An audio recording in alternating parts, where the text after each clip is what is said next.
In 1980, one of the greatest voices in rock history was found dead in the back seat of a car. Most people thought ACDC was finished. What happened next became one of the most legendary comebacks in music. But to understand that story, we need to go back to where it all started. Some bands play rock and roll. ACDC became rock and roll. 5 decades of skull-crushing riffs, sweat-soaked arenas, and a sound so raw it feels like sticking your finger in a power socket. No gimmicks, no reinventions, just pure, unfiltered voltage from the first chord to the last. This is the story of how two brothers, a school uniform, and a sewing machine gave birth to the most electrifying band in the history of hard rock. If you live for stories like this, hit subscribe right now because this is the Riff Bible, and today we're plugging into the origin of ACDC. Let's go.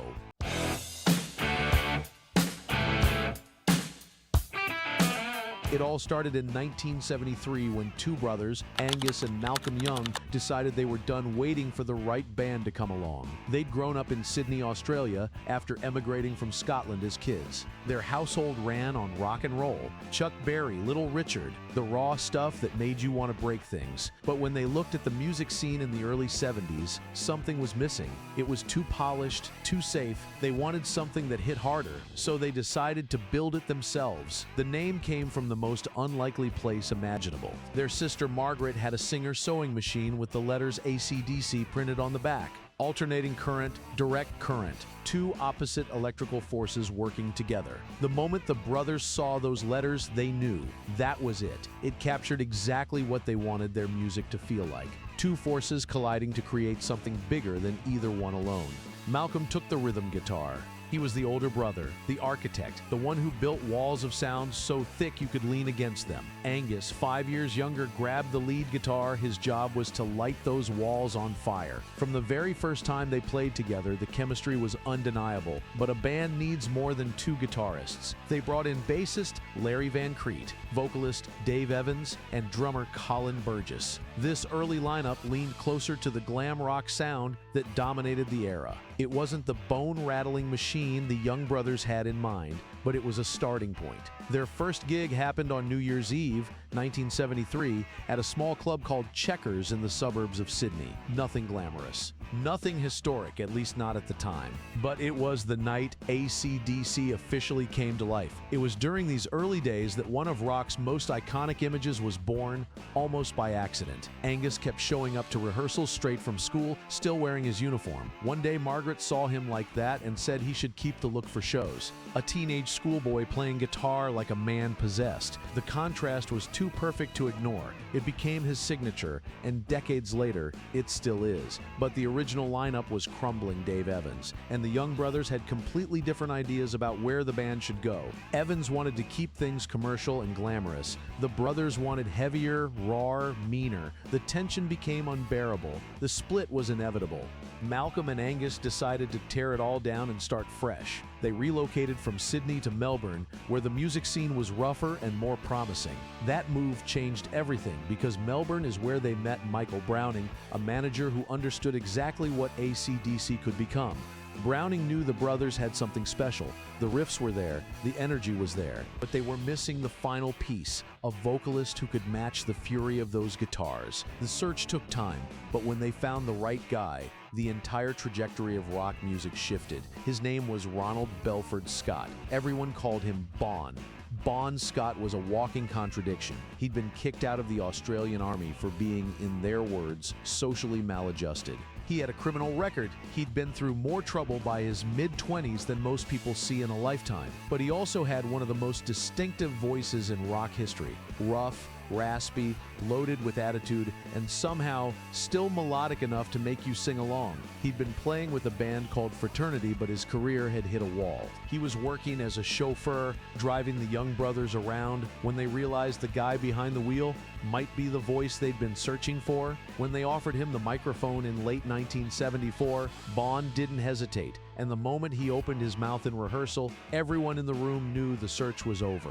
Bon's voice didn't just fit the music, it completed it. It was the sound of whiskey and cigarettes and late nights and bad decisions, but delivered with a grin that made you want to follow him anywhere. He brought the danger, the humor, the swagger that turned ACDC from a great band into an unstoppable force. With Bon in place, the classic early lineup came together. Mark Evans joined on bass and Phil Rudd took over the drums. Phil's contribution was crucial.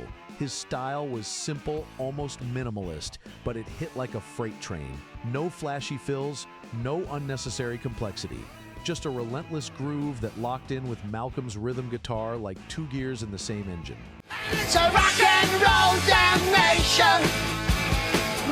The band's image crystallized during this period too. ACDC projected a bad boy attitude, but with a sense of humor that separated them from the doom and gloom heaviness of other bands. Bon Scott was perfect for this role. He had the credibility of a man who had genuinely lived on the edge, but he also had the wit to laugh about it. In January 1975, ACDC entered the studio to record their debut album, High Voltage. The entire thing was finished in 10 days. The band had been playing these songs live for months, sharpening every riff and every chorus until they could perform them in their sleep. The result was an album that sounded exactly like what it was, a live wire captured on tape. High Voltage delivered instant classics, TNT, The Jack. But the real anthem was a song that managed to be both a celebration of the rock dream and a warning about how brutal the road actually is. It became the soundtrack for every kid who ever picked up a guitar and imagined standing on a stage. The album exploded in Australia, but the Young brothers had always been thinking bigger. Australia was the launch pad, the world was the target. 11 months later, they were back in the studio for TNT, their second album. If High Voltage was a handshake, TNT was a punch in the face. The title track became one of the most recognizable songs in hard rock, and the entire record radiated a confidence that said this band knew exactly who they were and what they were doing. The formula was locked in. Simple but devastating riffs, rhythms that hit like jackhammers, and Bon Scott's voice soaring above it all like a melodic demon. No artistic pretensions, no complicated experiments. Just rock and roll in its purest, most lethal form. Atlantic Records took notice. They offered ACDC a deal that would open the doors to the global market, exactly what the Young brothers had been working towards since day one. In 1976, an international version of High Voltage was released, a compilation from their first two Australian albums designed specifically for worldwide consumption. Radio stations started spinning their tracks, and rock fans across the globe discovered something they didn't know they'd been waiting for. The real breakthrough came when ACDC started touring outside Australia. Their early European shows were revelations. They opened for established giants like Black Sabbath, Aerosmith, and Kiss, but it quickly became obvious that ACDC wasn't just a warm-up act. They were serious contenders who could steal the show from anyone. Night after night, fans who had come to see the headliner walked out talking about the opening band instead. Promoters noticed, record labels noticed, the word spread fast. Do not follow AC/DC on stage unless you're ready for a fight. Angus Young became a spectacle all on his own. The school uniform combined with absolutely manic stage energy created something nobody had ever seen before. He looked like a possessed student channeling the wildest spirit of rock and roll through his guitar. His solos weren't just technically impressive, they were theatrical events full of jumps, spins, and movements that seemed to defy gravity. Malcolm, meanwhile, held everything together. While Angus flew across the stage like a man on fire, Malcolm stood firm, providing the unshakable rhythmic foundation that made the whole thing work. His rhythm guitar was the heartbeat of AC/DC, constant, powerful, impossible to ignore. In 1977, they released Let There Be Rock, an album that pushed their intensity to new heights. The title track became another instant anthem, but the whole record demonstrated how far they'd evolved as musicians. They weren't just a promising band anymore, they were a perfectly calibrated rock machine. That same year brought an important lineup change. Mark Evans was replaced on bass by Cliff Williams, whose heavier, more consistent style locked in perfectly with the band's rhythmic approach. With this new configuration,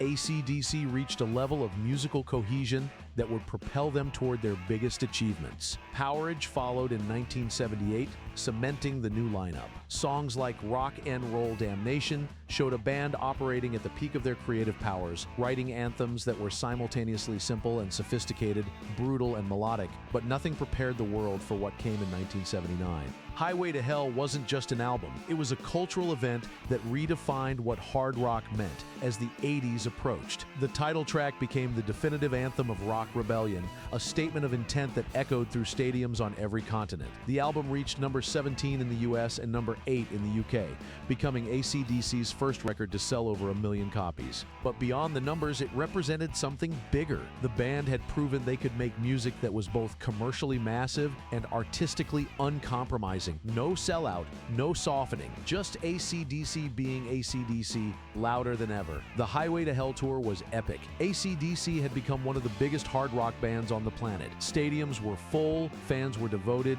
Bon Scott was at the top of his game as a frontman, his voice getting more powerful with every show, his charisma filling arenas like electricity filling a circuit. He owned every stage he stepped on, prowling back and forth, grabbing the microphone like a weapon, making every person in the crowd feel like he was singing directly to them. But success brought pressure. Life on the road was relentless. The parties were legendary, the alcohol flowed without limits, and the excesses became routine. For a band that had always lived on the edge, massive success turned everything up to dangerous levels. By early 1980, ACDC had the rock world in the palm of their hands. Their songs were on every radio station. Their fans worshipped them with an almost religious devotion. It seemed like nothing could stop their rise.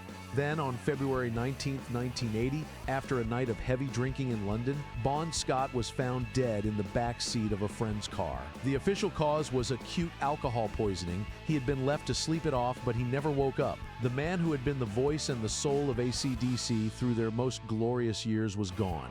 He was 33 years old, the same age as some of the rock gods he'd grown up worshiping. The news hit the rock world like a thunderbolt. Bon Scott wasn't just another musician. He was a living legend whose death left a hole that seemed impossible to fill. Fans mourned. Critics wrote eulogies. Many people declared ACDC finished. After all, how could any band survive losing someone that irreplaceable?